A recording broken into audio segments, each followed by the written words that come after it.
In today's class, I am going to guide you about some confusable adjectives, that when and how to use these adjectives, and moreover determiners. Means I am talking about कि आज के class में हम लोग determiners के बारे में बताने वाले हैं और साथ में confusable adjectives. कल जैसे मैंने बताया था कि एडजेक्टिव का मतलब ही होता है एडेड टू नाउन, यानी नाउन के पहले यदि कुछ ऐड हो रहा हो या नाउन के बारे में बाद में वर्ब के बाद कुछ ऐड हो रहा हो तो that is adjective. Means it is adding to noun, यानी कि नाउन के बारे में ही कुछ ऐड हो रहा है. Well, there are 6 types of determiner. Determiner हमेशा नाउन के पहले आते हैं, वो नाउन के बाद नहीं आते हैं. These determiners are quantifiers. Quantifiers के अंदर 2 आते हैं, numerals and numbers.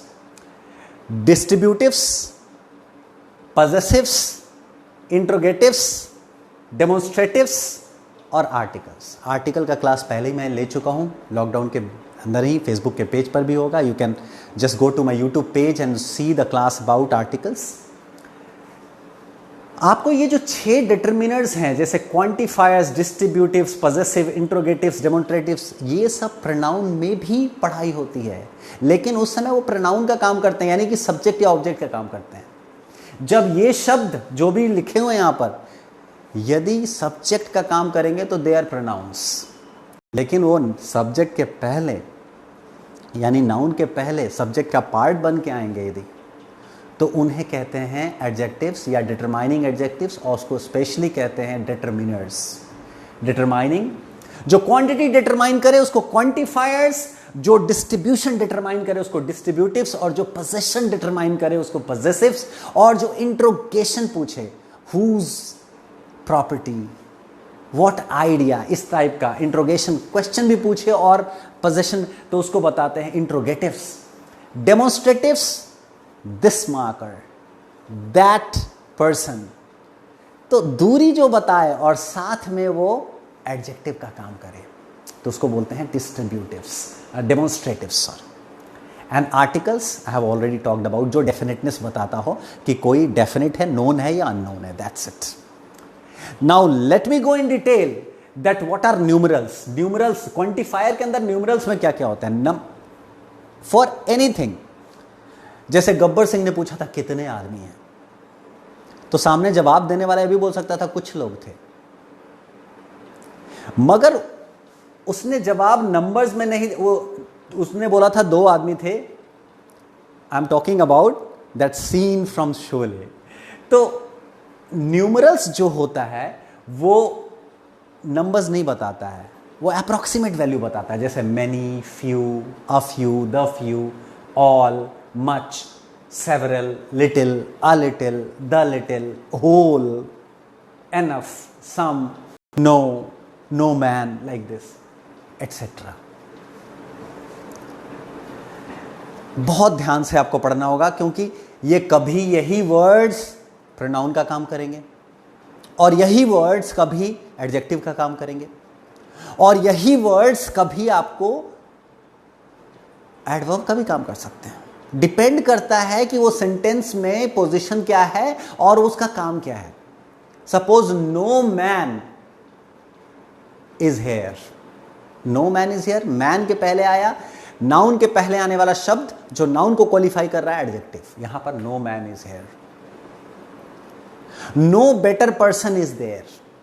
No better person, better यानी कि एडजेक्टिव के पहले आया तो एडजेक्टिव को क्वालिफाई कर रहा है तो एडवर्ब हो गया. ये अकेला सब्जेक्ट बन जाए तो any word which can become subject, जैसे एनफ इज एनफ. आपने ये सेंटेंस सुना होगा, enough is enough.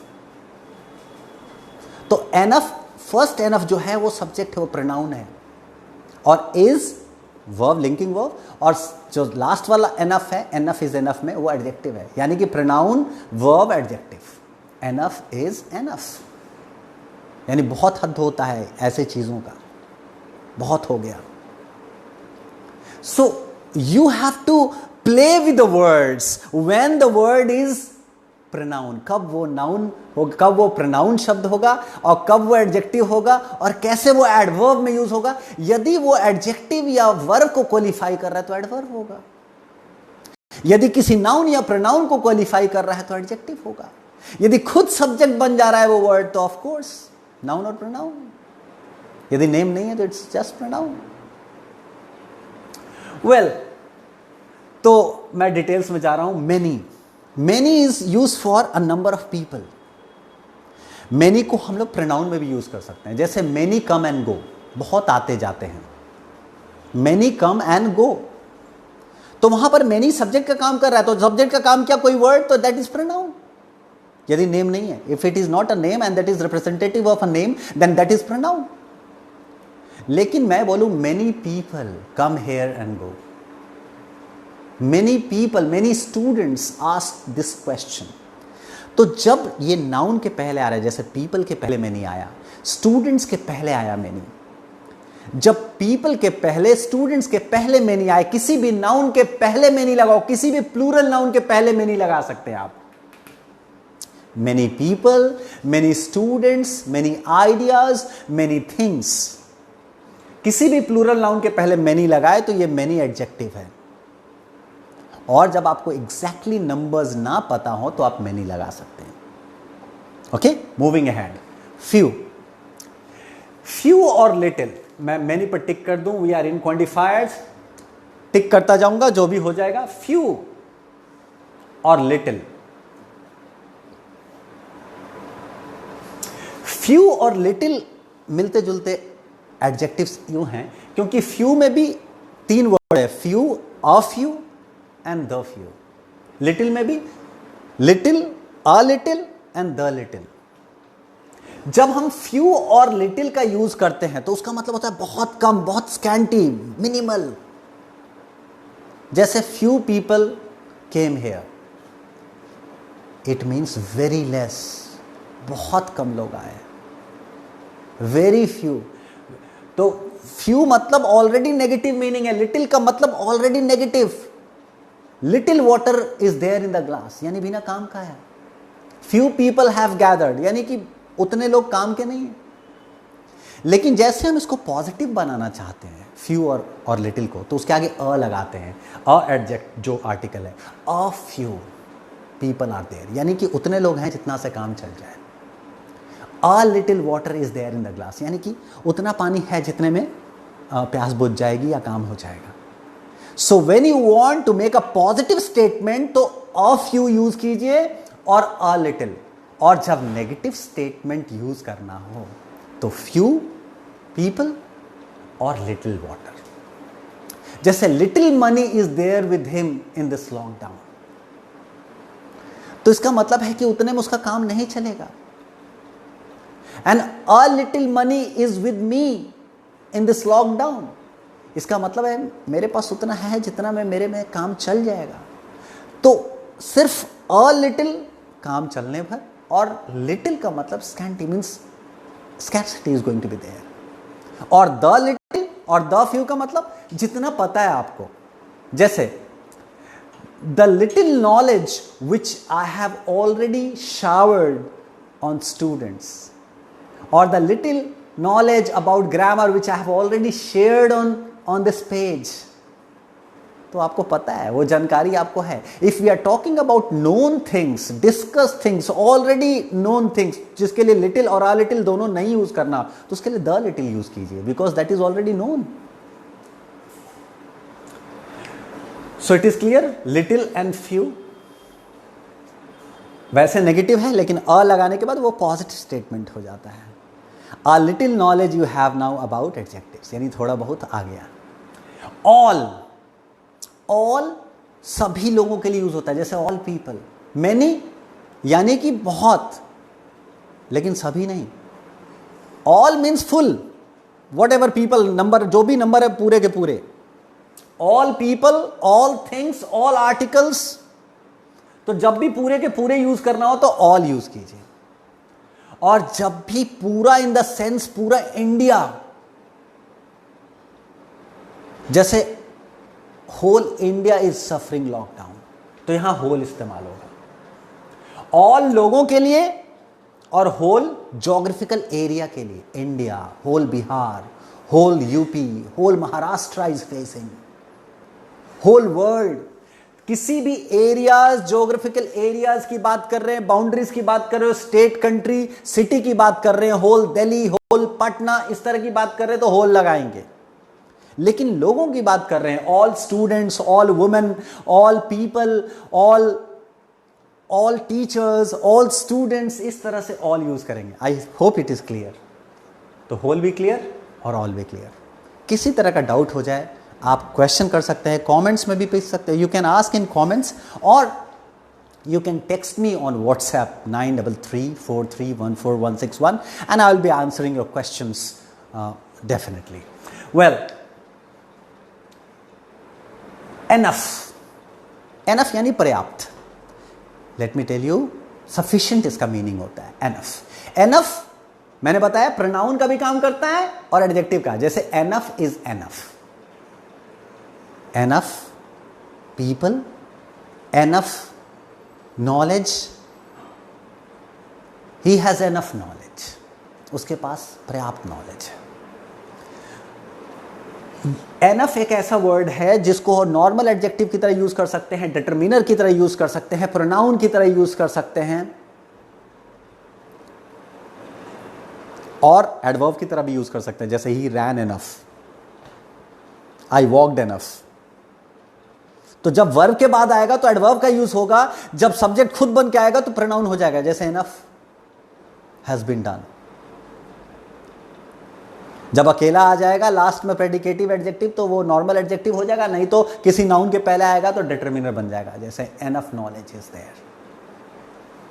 Clear? enough is finished। now much and several जब अनकाउंटेड, मेनी एक लिमिटेड नंबर को बताने के लिए होता है। जैसे मेनी पीपल आर देयर, जिसको गिना जा सकता है लेकिन नहीं काउंट किया, काउंटेबल था लेकिन नहीं काउंट किया, मेनी पीपल आर देयर। लेकिन several people are there, it means uncountable, you are unable to count it. So several represents more numbers.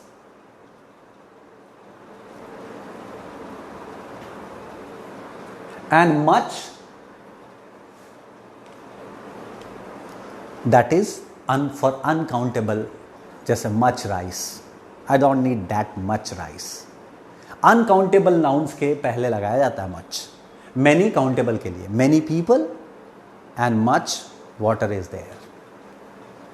uncountable के लिए, और several countable हो चाहे uncountable, लेकिन गिन नहीं सकते because of the problems। नहीं, सेवरल राइट्स नहीं हो सकता, it is only for countable people, but in bulk, in mass. तो several people gathered on the Bandra station to quit Maharashtra.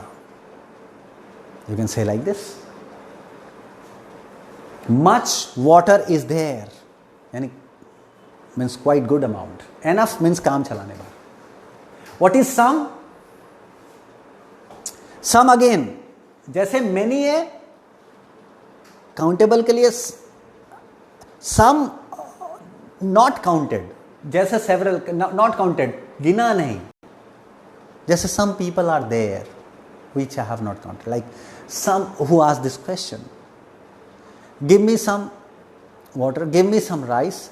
It is used for countable and uncountable nouns both। आप किसी दोनों के पहले लगा सकते हैं, लेकिन थोड़ा के लिए, इसका अर्थ है थोड़ा। No means not at all, missing, he is a good boy, he is no negative कर देता है। जैसे no man is there who can understand him।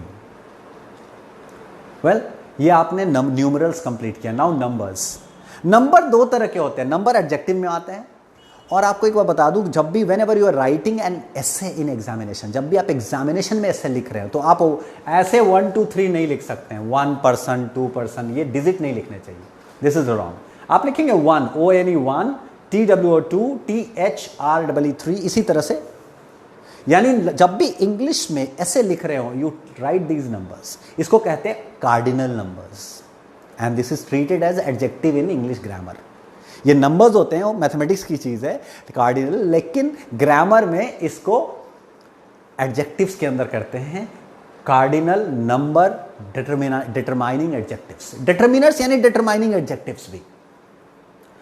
Ordinal यानी कि उसका पोजीशन बता रहा हूं, first, second, 21st, 22nd, 23rd, इस टाइप का। और इस एडजेक्टिव को नाउन बनाने के लिए तो द फर्स्ट, तो इसके पहले पर्टिकुलर बनाने के लिए द आर्टिकल भी लगा देते हैं, जैसे the first show, the 23rd man to come here. Are you getting now? तो क्वांटिफायर्स दो तरह के होते हैं, न्यूमरल्स और नंबर्स। मैंने डिस्कस किया, फर्स्ट, सेकंड ये पोजीशन बताते हैं, और इनके आगे आप द यूज कर सकते हैं। ये नंबर बताते हैं, कार्डिनल नंबर। और आपको ऐसे में कभी भी कोई नंबर बताना हो तो आप इस तरह से ना लिख करके 1 2 3 इस तरह से बताएंगे। नाउ वंस और वन में और वंस में क्या अंतर है? One must do one's duty, यहां पर वन प्रोनाउन हो गया, वन सब्जेक्ट का काम किया। One must do verb, one's duty, one's यहां पर एडजेक्टिव हुआ। किसकी ड्यूटी? एक का ड्यूटी। जब वन में एपोस्ट्रोफे एस लग जाता है, दिस एक्ट्स लाइक पजेसिव्स, और ये एडजेक्टिव का काम करता है। So that's why I am teaching you in the quantifiers. तो जब भी वन का सेंटेंसेस, किसी भी सेंटेंस को वन से शुरू कीजिए, एक को अपना काम करना चाहिए। हिंदी में बोलते हैं एक को अपना काम करना चाहिए, इंग्लिश में a person should do his duty नहीं बोलेंगे, one should do one's duty, one should understand one's responsibility. So whenever the subject is one, the reciprocating adjective जो बाद में यूज होगा वो भी once होगा। Okay, this is the right way in the common error. और इसी तरह से ही आपको एग्जामिनेशन में कॉमन एरर पकड़ने हैं। सो नाउ मूविंग अहेड, डिस्ट्रीब्यूटिव्स, वो वर्ड्स जो डिस्ट्रीब्यूशन भी बताते हैं और नाउन के पहले लग के एडजेक्टिव का भी काम करते हैं, जैसे each man and every man. ये क्या अंतर है? Every boy, every student and each student, इसमें कैसे अंतर है? जब हम ईच का यूज करते हैं, ईच का मतलब होता है फोकस करके एक एक।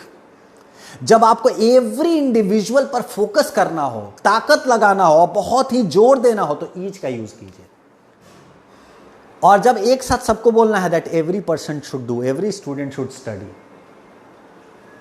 Each student will face problem after the lockdown, यानी हर एक स्टूडेंट, एक एक स्टूडेंट को कुछ ना कुछ प्रॉब्लम होगा। Every student is enjoying these days, every student, जो पढ़ने वाले हैं वो भी और जो मस्ती करने वाले वो भी। So every student is enjoying. On a total basis जब बात करते हैं तो एवरी लगाते हैं, और जब इंडिविजुअल बेसिस पर सबको फोकस करते हैं तो ईच का यूज करते हैं। I hope it is clear. आगे आइदर जब भी दो लोगों की बात कर रहे हैं, दोनों में से कोई एक कर रहा होता है, जैसे either person is coming here, यानी दोनों में से कोई एक आ रहा है, पॉजिटिव स्टेटमेंट, आइदर दोनों में से एक। When we talk one of two तो आइदर बोलते हैं, और नाइदर मतलब नन ऑफ टू, दोनों में से कोई नहीं, neither person is coming here, यानी दोनों में से कोई नहीं आ रहा है। It's negative, it's affirmative. So either person and neither person, यानी दोनों में से एक और इसमें से दोनों में से कोई नहीं। So we have done with also distributives. I hope it is clear. Any more questions? Then you can text me in the comments. Well, possessives. Possessives वो word होते हैं जो possession show करते हैं कि किसका है, कोई ऑब्जेक्ट, कोई नाउन किसका है, और ऑफ कोर्स वो नाउन के पहले आते हैं तो वो possessive एडजेक्टिव कहलाते हैं और possessive कहलाते हैं। जैसे माई अंकल, मैंने ये आपको आर्टिकल पढ़ाते समय बताया था। मैंने बोला ना रिलेटिव के आगे माई लगाते हैं डिटरमिनर, ना कि अ लगाते हैं। अंकल नहीं बोलेंगे, हिज अंकल बोल सकते हैं, आवर अंकल बोल सकते हैं, माई अंकल बोल सकते हैं, लेकिन अ अंकल एन अंकल नहीं बोलेंगे, दे अंकल नहीं बोलेंगे। So articles are not use before relative. For before relation, किसी तरह का रिलेशन स्टैब्लिश करना हो तो पॉजेसिव यूज कीजिए, जैसे माई हाउस, और एकदम जोर देना हो कि मेरा ही, तो my own house. emphatic adjective is a part of possessive, जहां पोजीशन भी दिखाना है और इंफेसिस भी करना है कि मेरा है। जैसे this is my own creation to teach in different way. Our problem is big. Our, हम दोनों का, आवर, हम सभी का, our problem is big. Your idea is getting clear, your perception is clear now. His arrival is awaited, उसका आना भी, arrival यहां नाउन है, हिज अराइवल इज अवेटेड, यानी उसका आने का इंतजार है। Her idea is great, its work is awesome, and their principles are big, उनके सिद्धांत बड़े हैं। So these possessive adjectives, my is use for अपना कोई चीज बताने के लिए, our for togetherness, your for only for second person, उसका एडजेक्टिव बताने के लिए, हिज थर्ड पर्सन के लिए, her female feminine third person के लिए, its non living thing neutral gender third person के लिए, their plural number, not these are for singular, your, his, her, its, यहां तक, their plural number adjective, their problem, their veg.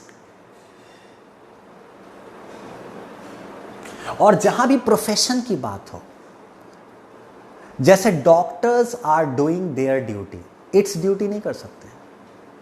जहां भी profession को हो, उसका रेसिप्रोकल में हम लोग एडजेक्टिव यूज करेंगे, doctors are doing their duty and I am doing my duty, and you must do your own duty, you must do your duty, और योर ओन एम्फेसिस करने के लिए लगाया मैंने, your duty, you are doing your duty, ये भी सही है। You are doing your own duty, यानी अपना काम कर रहे हैं आप। So this is all clear. These now coming to interrogatives. Interrogatives means asking questions and simultaneously qualifying noun, जब नाउन को भी क्वालिफाई करे और क्वेश्चन भी करे, जैसे what idea can change your world, what thoughts should come in our brain, what achievement can give you motivation। तो ऐसे में what जब नाउन के पहले लग रहा what, तो ये प्रोनाउन नहीं है, ये सब्जेक्ट नहीं है। जब what किसी नाउन के पहले लगे, this what is interrogatives adjective as adjectives। which pen, which marker, which person, ऐसे में विच जो है एडजेक्टिव है। डायरेक्ट व्हाट प्रोनाउन का भी काम कर सकता है, जैसे व्हाट इज दिस, यहां पर प्रोनाउन है क्योंकि सब्जेक्ट बन गया। लेकिन what idea is this, what example is this, तो एग्जाम्पल के पहले लग गया तो क्वालिफाई कर रहा है एग्जाम्पल को, तो simultaneously qualifying noun and also asking question, this is interrogatives. And whose book is that, whose idea was that, so whose is also possessives। so there are three interrogatives, interrogatives what, which and whose etc। now demonstratives, etc क्यों लिखा हुआ है, क्योंकि create भी कर सकते हैं कोई जो इस तरह का काम करे, तो समवेयर पोएट्स एटसेट्रा लिखने का मतलब हुआ कि कुछ छूट नहीं रहा है। बेसिकली पोएट्री एंड ऑथर्स वो कुछ क्रिएट कर सकते हैं, जैसे इन अ पोएटिक यूज मैं आपको बता दूं, how boy came here, how boy came here, तो यहां पर वैसे तो वो एडवर्ब है, केम को ये कर रहा है, लेकिन वो नाउन के पहले जब ऐसे यूज करेंगे तो that will definitely challenge the question that it is also acting like interrogatives. But how is acting like adverbs, interrogative adverbs जो क्वेश्चन भी पूछ रहे हैं और एक्शन के बारे में भी क्वालिफाई कर रहे हैं। Well, so etc is used for just for your creations, that what you can create and how you can add it and in the which way you can use it। now moving to demonstratives। demonstrative वो है जो दूरी बता रहा हो, जैसे this marker, and that person, जो दूरी भी बताए और साथ में नाउन को क्वालिफाई भी करे कि नाउन के पहले आए. So this, that, these, those. This for singular, that also for singular far distance, and these for, these are the examples, these are for मेरे पास है तो मैं दीज यूज करूंगा, और दैट, दोज यूज करूंगा जब दूर है. एग्जामिनेशन में क्वेश्चन पेपर पे कैसे दिस, दैट और दीज, दोज को चेक करते हैं वो बताते हैं. जैसे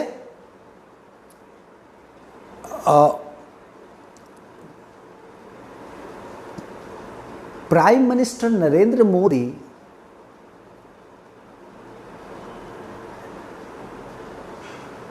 and Dr. Manmohan Singh were the have been the prime ministers of India. Okay, first sentence. Prime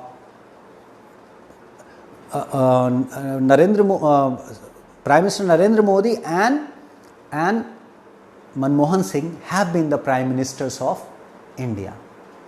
अब इसमें हमें this that लगाना है, तो सेंटेंस में क्या लगाएंगे? This had been more quiet than that. जो पास में है, जैसे कि यदि आप सेकंड जो नाउन यूज हो रहा है उसके पास यदि दिस लगाएंगे तो सेकंड नाउन को रिफर करेगा, यदि दैट रिफर करेंगे तो वो सब्जेक्ट को रिफर करने लगेगा, the first. So when ever this किसको रिफर करेगा? जिसके नजदीक हो. जैसे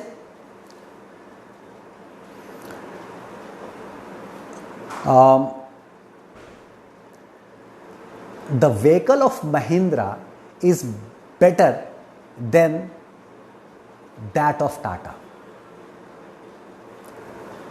The vehicle of Mahindra is better than that of Tata.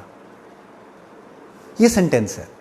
यहां पर that of Tata क्यों लगा है? क्योंकि हमने vehicle के लिए इस्तेमाल किया, वहां पर that. और साथ में अगला स्टेटमेंट करेंगे this is cheaper. That of Tata से एंड किया तो फिर दूसरे सेंटेंस में दिस लगाएंगे क्योंकि टाटा से एंड हो रहा सेंटेंस.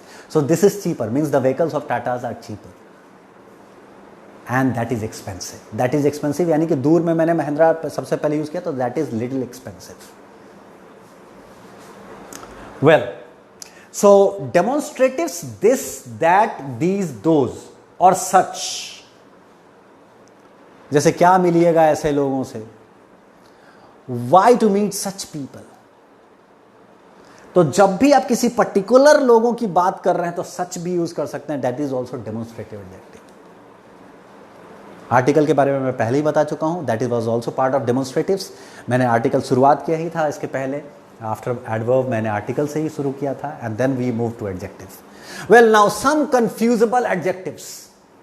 कुछ कंफ्यूजेबल, जहां लोग कंफ्यूज हो जाते हैं, एग्जामिनेशन में कंफ्यूज हो जाते हैं, कंपटीशन में कंफ्यूज हो जाते हैं, लाइफ में यूज करने समय कंफ्यूज हो जाते हैं. कहां लेटर लगाएंगे, कहां लैटर लगाएंगे, कहां लेटेस्ट लगाएंगे, कहां लास्ट लगाएंगे, कहां elder, older, eldest, oldest, farther, further, nearest, next, less, lesser, first, foremost, mutual and common.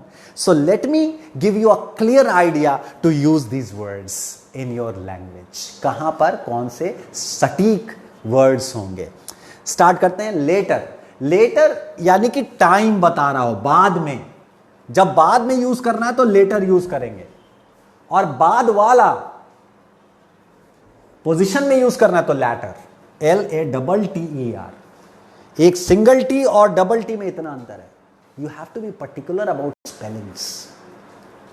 एक सिंगल स्पेलिंग से बहुत डिफरेंस आ जाता है. Letter and letter.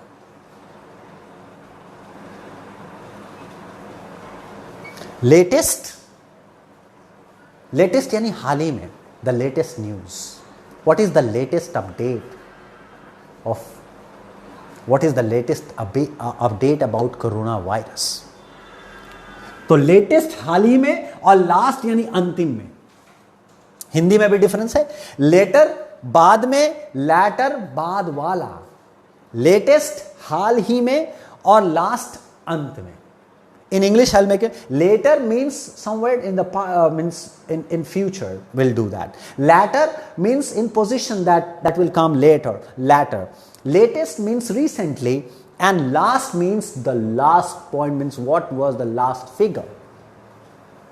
Well, elder blood relation में यूज करते हैं। जैसे कि आप, कोई आपसे बड़ा है और आपका ब्लड रिलेशन है, आपका नेबर है, तो आप उसको एल्डर नहीं बोल सकते, उसको ओल्डर बोल सकते हैं। जैसे my neighbour is older to me, older than me. Older के बाद देन क्या यूज करते हैं? My neighbour is older than me and my brother is elder to me. Elder to and older than, fix कर लीजिए preposition, उसके बाद ऐसे ही लगता है। मैंने बताया था कि प्रीपोजिशन याद करने की चीज है। एल्डर के बाद टू लगा लीजिए और ओल्डर के बाद देन। एल्डर ब्लड रिलेशन के लिए और ओल्डर किसी भी पुरानी चीज के लिए, या तो इंसान हो या फिर नॉन लिविंग थिंग हो। यहां तक कि टेलीविजन के लिए भी older, that television is older than your television. Eldest blood relation के लिए सबसे बड़ा में, जैसे my grandfather is the eldest member of my family. And oldest किसी को भी कर सकते हैं, who is not the part, not have the blood relation. जैसे that is the oldest thing in my house from the 4 generations that we have, so that is the oldest thing in my house. Oldest सबसे पुराना कोई चीज के लिए या किसी आदमी के लिए जो अपना नहीं हो, और जो ब्लड रिलेशन में एल्डेस्ट हो उसको एल्डेस्ट यूज करेंगे। Okay, is it clear? Now farther यानी जो दूर तक की बात हो रहा हो, in distance, it refers to distance.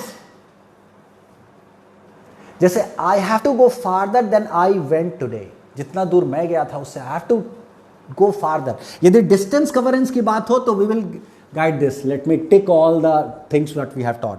तो फार्दर की बात, फार्दर डिस्टेंस बताता है, और further position. What is further? Further we have left 8 confusable adjectives. तो आगे क्या है? फर्दर का हिंदी हो गया आगे, और फार्दर का उससे ज्यादा दूर। ये कंपैरेटिव डिग्री में है, और further is also comparative, but वो आगे in the terms of position. Nearest जो सबसे नजदीक है, जैसे which is the nearest railway station to your house. आपके घर से सबसे नियरेस्ट रेलवे स्टेशन कौन सा है, और उसके अगला वाला जानना है, नियरेस्ट नहीं जानना है, तो बोलेंगे नेक्स्ट। नेक्स्ट मतलब अगला स्टेशन। इसीलिए जब मूविंग ट्रेन में बात करेंगे तो नियरेस्ट स्टेशन नहीं बात करेंगे, we will talk about next station. जहां से खुल रही है, जहां पर खड़ी है, वहां की बात नहीं करेंगे। What is the next station? Further दूर वाले के लिए वो टिक करना है। सो नियरेस्ट जो सबसे नजदीक है, और नेक्स्ट जो आगे वाला है, आने वाला है। So next door never, next door never यानी कि आपसे एक घर बाद जो आपके हो, आपके दरवाजे के जस्ट बाद वाला दरवाजा, तो नेक्स्ट डोर नेबर को ही नियरेस्ट हाउस कह सकते हैं। नेक्स्ट डोर नेबर, आपके दरवाजे के बाद कौन सा डोर है? Next door. सो लेस को प्रोनाउन की तरह भी काम कर सकते हैं, जैसे लेस इज विथ मी, कम है मेरे पास। लेस इज रिक्वायर्ड, कम की जरूरत है। जैसे बोलते हैं थोड़ा है, थोड़े की जरूरत है। वहां पर थोड़ा क्या है? प्रोनाउन है, वहां पर सब्जेक्ट का काम कर रहा है। जब वो एडजेक्टिव का कहो तो थोड़ा लोग, थोड़े पैसे, वो नाउन के पहले लगाना होगा। लेस मनी, लेस ये, और एडवर्ब का भी काम करता है। He runs less, he walks less, you talk less, you study less. तो स्टडी वर्ब के बाद लगेगा लेस तो एडवर्ब हो जाएगा, और नाउन के पहले लगेगा तो एडजेक्टिव हो जाएगा, और खुद सब्जेक्ट बन जाएगा तो प्रोनाउन हो जाएगा। This is how it changes, you can play with the word, pronoun, adjective और एडवर्ब। क्लियर है? मैं एक बार फिर रिपीट कर दूं, less is known to him, बहुत कम जानता है वो। यहां पर क्या हो गया? Less pronoun. Less people came, कम लोग आए थे, यहां पर पीपल क्या आ गया है? Adjective. Less people came. And he runs less, वो दौड़ता कम है। ही वॉक्स मोर, वहां पर एडवर्ब हो गया, तो एडवर्ब का भी काम कर सकता है। और लेसर कंपैरेटिव डिग्री, उससे कम। तो अब comparative degree we can have only of adjectives और समटाइम्स आल्सो ऑफ एडवर्ब्स। ये कंपैरेटिव और सुपरलेटिव डिग्री या तो एडजेक्टिव का होगा या तो एडवर्ब का होगा, यानी दोनों मॉडिफायर कहलाते हैं। दीज वो two parts of speech, adjective और एडवर्ब को क्या कहते हैं? मॉडिफायर्स कहलाते हैं। ये दोनों मॉडिफाई करते हैं किसी ना किसी को। लेसर कंपैरेटिव डिग्री में, इसको भी टिक करें। जैसे he has lesser money than him, lesser money, तो लेसर मनी नाउन के पहले लगा, दैट इज एडजेक्टिव। फर्स्ट यहां पर क्लियर था। ये क्या है? फर्स्ट जो है नंबर में ऑर्डिनल एडजेक्टिव है, first position, first man to come here, जो पहला आया है। जैसे Narendra Modi is not the first prime minister, वो पहले प्राइम मिनिस्टर नहीं है, but he is foremost prime minister. Fore मतलब काफी एक्टिव, काफी चर्चित, काफी controversial, and he is very much a very good leader as well. यदि इस तरह की बात कर रहे हैं तो फोरमोस्ट का यूज करेंगे हम लोग। तो कोई भी जाना माना है तो फोरमोस्ट का यूज करेंगे। जैसे first person to come here, वो पहला आदमी था आने का, and he was the foremost means the most important. I am not the foremost, I am not the first teacher in your life, मैं कोई आपका पहला टीचर नहीं हूं लाइफ में, but I assure if you study from me for a long duration I will be the foremost. अपनी बड़ाई खुद कर लूं। क्या है कि यदि पहला कोई है तो उसको फर्स्ट बोलना होगा, लेकिन फोरमोस्ट करना है यानी कि that is creating importance. And first and foremost यानी पहला भी है और सबसे इंपॉर्टेंट भी है। So sometimes it is used together, first and foremost. जैसे ईच एंड एवरी को भी कोई लोग ईच एंड एवरी पर्सन, वैसे साथ में नहीं इस्तेमाल करना चाहिए, कॉमन एरर है। Each and every person will come here, ये गलत है, लेकिन लोग करते हैं। और ये पोएटिक है। क्यों किया जाता है पोएटिक में? कि एक एक को और हर एक को और सबको आना होगा। जब ऐसे बोलना है तो आप बोल सकते हैं, वैसे एक ही काफी है, each person has to come, सभी को आना है, एक एक को आना है। Well, now mutual and common. Common जो हम सबका एक हो, नॉन लिविंग थिंग, जैसे common room, common television. We don't have separate television, we have a common television in the house, we all watch together. लेकिन म्यूचुअल, जब वो भी आदमी रिस्पॉन्ड कर रहा उधर से भी, म्यूचुअल फंड क्यों बोलते हैं? क्योंकि फंड भी आपको कुछ पैसे देता है, आप फंड को देते हैं और वो भी आपको कुछ देता है, तो म्यूचुअल फंड। यदि वो फंड उधर से नहीं देता है तो common fund has to be raise for the development of the country, mutual fund नहीं। A common fund has been raised to meet out the crisis of corona, that is PM cares fund, common fund, यानी कई लोगों का fund है, एक जगह जमा है, तो कॉमन फंड। लेकिन उधर से रेसिप्रोकेट कर रहा है फंड, जैसे म्यूचुअल फंड में म्यूचुअल फंड। तो दोस्ती में भी म्यूचुअल, आपने देखा होगा फेसबुक पर फ्रेंड्स, म्यूचुअल फ्रेंड्स, आप उसके फ्रेंड है और वो भी आपका फ्रेंड है, तो इसको बोलते हैं म्यूचुअल फ्रेंडशिप। लेकिन कॉमन क्या हुआ? एक कोई चीज है और वो सबका है, उसको शेयर कर लिया आपने, वो म्यूचुअल रिलेशनशिप नहीं है, that is common. So common toilet, common room, ये सब हो सकता है। So this is the difference to understand that what are the words, the basic differences between the different words. उम्मीद है आपको बहुत ही समझ में आया होगा। Send your feedbacks and true feedbacks, and I want to serve you my friends and my students through this page, and definitely try to help, try to write more and more and mail me, I'll check your writings। मैं जितने भी pace institute के students हैं जो registered हैं उनके तो मैं ऑलरेडी चेक कर रहा हूँ, बहुत कम लोग भेज रहे हैं, आई am not satisfied with their work. सभी लोग कुछ ना कुछ ऐसे लिख कर भेजें, keep writing, keep improving your grammar and keep improving your levels of grammar. Have a great evening. Bye-bye.